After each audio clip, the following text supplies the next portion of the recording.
শহীদরা কখনোই মৃত নয় এবং শহীদদেরকে কখনোই মারা যায় না। আমরা কাফনের কাপড় পরে রাস্তায় নেমেছি। সুতরাং বিদেশি ষড়যন্ত্র এবং দেশীয় ষড়যন্ত্র আপনারা যদি মনে করে থাকেন, হাসনাত সার্জিস থেকে শুরু করে আমাদের এই আসিফ নাহিদ থেকে শুরু করে আমাদের সবাইকে আপনারা মেরে ফেলবেন, লক্ষ আসিফ রাস্তায় দাঁড়াবে, লক্ষ সার্জিস রাস্তায় দাঁড়াবে। আপনি একটা হাসনাতকে হয়তো রাস্তা থেকে আপনি হচ্ছে একটা মায়ের হচ্ছে কুল খালি করে দিতে পারবেন, কিন্তু লক্ষ লক্ষ হাসনাত এখন দাঁড়িয়ে আছে। আমাদের দেশের অখণ্ডতা এবং সার্বভৌমত্বের হুমকি যারা হয় তাদেরকে ভারত হচ্ছে বন্ধু হিসেবে বিবেচিত করছে।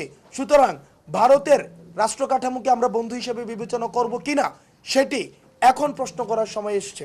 সুতরাং ভারতের উচিত এই যারা হচ্ছে জঙ্গি তাদেরকে ফ্যাসিলিটেট না করে 5ই আগস্টে জনগণের সিদ্ধান্তে যেই সরকারটি গঠিত হয়েছে, গণ অভ্যুত্থানের যে সরকারটি গঠিত হয়েছে, সেই সরকারের সাথে এবং জনগণের সাথে সম্পর্ক ডেভেলপে জোর প্রদান করা। দ্বিতীয়ত, আমাদের অ্যাডমিনিস্ট্রেটিভ রিফরমেশন প্রয়োজন। আপনারা জানেন গত 16 বছর ধরে আমাদের এই অ্যাডমিনিস্ট্রেশনের একদম প্রাথমিক পর্যায় থেকে মাঠ কাঠামো থেকে সচিবালয় পর্যন্ত সর্বোচ্চ কাঠামো পর্যন্ত অ্যাডমিনিস্ট্রেশনের পদে পদে স্বৈরাচারের দূষর, স্বৈরাচারের সুবিধাভোগীরা যারা সুবিধাভোগী তারা হচ্ছে সেখানে আখড়া বানিয়ে বসেছে। আমাদের শুধুমাত্র হাসিনার পতন হয়েছে, কিন্তু তার মুরিদ যারা রয়েছে তারা কিন্তু এই ক্ষমতা কাঠামোর স্তরে স্তরে তাদের অবস্থান তারা রেখেছে এবং মিডিয়ার মধ্যেও তাদের সরব অবস্থান রয়েছে। সুতরাং মিডিয়া কর্মী আপনারা যারা রয়েছেন, আপনারা বস্তুনিষ্ঠ সংবাদ পরিচালনার মধ্য দিয়ে, পরিবেশনের মধ্য দিয়ে এই অ্যাডমিনিস্ট্রেশনটির রিফরমেশনের যে দাবিটি, সেই দাবির পক্ষে আপনারা জনমত গঠন অলরেডি যেটি রয়েছে সেটির প্রচারে এবং প্রসারে আপনারা আপনাদের অবস্থান, আপনার ইতিবাচক অবস্থান জারি রাখবেন। একই সাথে সাথে এই অন্তর্বর্তীকালীন সরকারের দায়িত্ব হবে এই অ্যাডমিনিস্ট্রেটিভ রিস্ট্রাকচারের মধ্য দিয়ে এই ফেসিবাদের যারা দালাল, ফেসিবাদের যারা পৃষ্ঠপোষক তাদেরকে চাকরিচ্যুত করার মধ্য দিয়ে নতুন নিয়োগ সার্কুলার চালু করে যারা ফেসিবাদের পক্ষের শক্তি ছিল, যারা হচ্ছে ফেসিবাদের বিপক্ষে শক্তি ছিল, ফেসিবাদের যাদের লড়াই এবং সংগ্রামের যাদের অতি অভিজ্ঞতা রয়েছে এবং মেধার ভিত্তিতে তাদের নিয়োগ কার্যক্রম করে আমাদের এই অ্যাডমিনিস্ট্রেটিভ রিফরমেশন প্রয়োজন। দ্বিতীয়ত, আমরা এই যে আমাদের উপরে হামলা হচ্ছে, এই হামলাতে আমরা ভীতু নয়, আমাদেরকে মারা যায় না, শহীদরা কখনোই মৃত নয় এবং শহীদদেরকে কখনোই মারা যায় না। আমরা কাফনের কাপড় পরে রাস্তায় নেমেছি। সুতরাং বিদেশি ষড়যন্ত্র এবং দেশীয় ষড়যন্ত্র আপনারা যদি মনে করে থাকেন, হাসনাত সার্জিস থেকে শুরু করে আমাদের এই আসিফ নাহিদ থেকে শুরু করে আমাদের সবাইকে আপনারা মেরে ফেলবেন, লক্ষ আসিফ রাস্তায় দাঁড়াবে, লক্ষ সার্জিস রাস্তায় দাঁড়াবে। আপনি একটা হাসনাতকে হয়তো রাস্তা থেকে আপনি হচ্ছে একটা মায়ের হচ্ছে কুল খালি করে দিতে পারবেন, কিন্তু লক্ষ লক্ষ হাসনাত এখন দাঁড়িয়ে আছে। আপনারা ওই যে আসাদুজ্জামানের কথা ভুলে যায় না। আসাদুজ্জামান খান এই ফেসিবাদের দূষর বলে নাই যে একটাকে মারি আর 10টা দাঁড়ায় যায়। আমরা এই বুলেটকে যারা জয় করেছে সেই তরুণ প্রজন্মকে আপনারা ভয় পান। সুতরাং আপনারা আমাদের উপরে যতই আপনারা এই যে আমরা আক্রমণ করবেন, আমরা তত দ্বিগুণ শক্তিতে আমরা ঐক্যবদ্ধ হব এবং আমাদের যেই আক্রমণগুলোকে সেই আক্রমণগুলোকে আমরা কমপ্লিট ফেইলিওর অফ ইন্টেলিজেন্স হিসেবে আমরা উপস্থাপন করছি।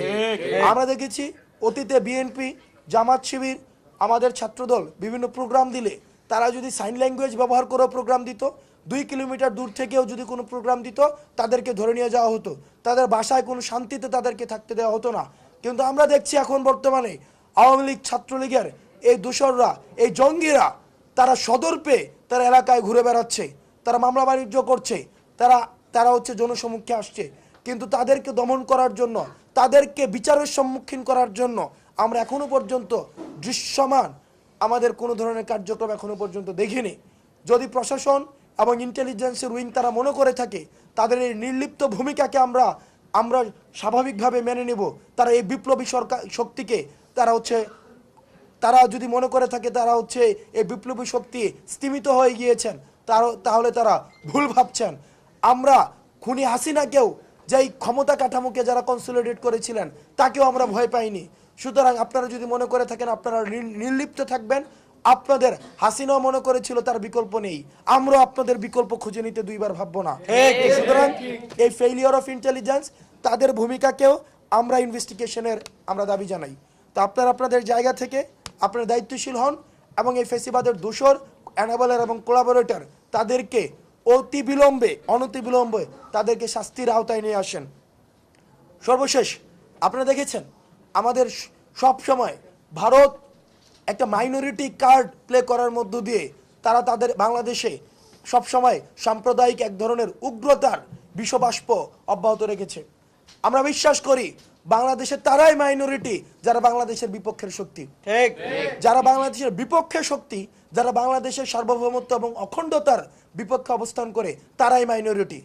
এই দেশে কোনো যারা পাহাড়ে বসবাস করে, যারা হচ্ছে সংখ্যালঘু হিসাবে যারা ডিকশনারিতে পরিচিত, হিন্দু মুসলমান বৌদ্ধ খ্রিস্টান, তারা মাইনরিটি না, তারা বাংলাদেশি। সুতরাং যারা মাইনরিটি তারা হচ্ছে বাংলাদেশের বিপক্ষে। এই মাইনরিটি প্লে কার্ড করে যদি আপনারা মনে করে থাকেন এই সাম্প্রদায়িক সম্প্রীতিকে আপনারা নষ্ট করবেন, তাহলে আপনারা ভুল ভাবছেন।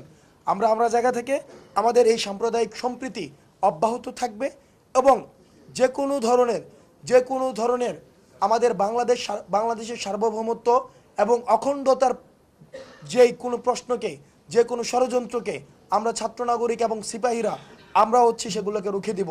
কারণ আমরা বিশ্বাস করি আমাদের পথে হয় মাতৃভূমি রয়েছে, না হয় আমাদের মৃত্যুকে বরণ করে নিব।